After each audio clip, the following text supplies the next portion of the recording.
Hello everyone, today we are going to talk about the path leading to data science and some steps that you need to take to be a data scientist. Number one is to learn about statistics. It's the fundamentals of data science, so the first thing I would suggest you to start with it.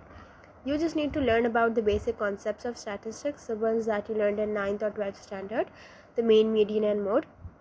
You can just learn or revise these basics from any book or a book like Hines. I'll just drop the link in the description box as well. Then you can move on to learning a programming language. Now there are two most famous languages in data science. Number one is Python and the other one is R. Most people use Python due to its simplicity. It provides great libraries and other inbuilt resources to deal with data science applications. It's easier to adapt for people who do not have an engineering background as well. You also need to know about the two main libraries, NumPy and Pandas. You can learn about them from Code with Hari. Another thing to learn is data visualization.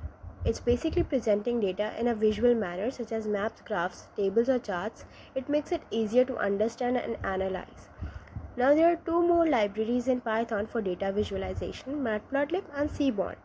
There are some external tools as well that you can use for data visualization such as Tableau, Excel and Hadoop.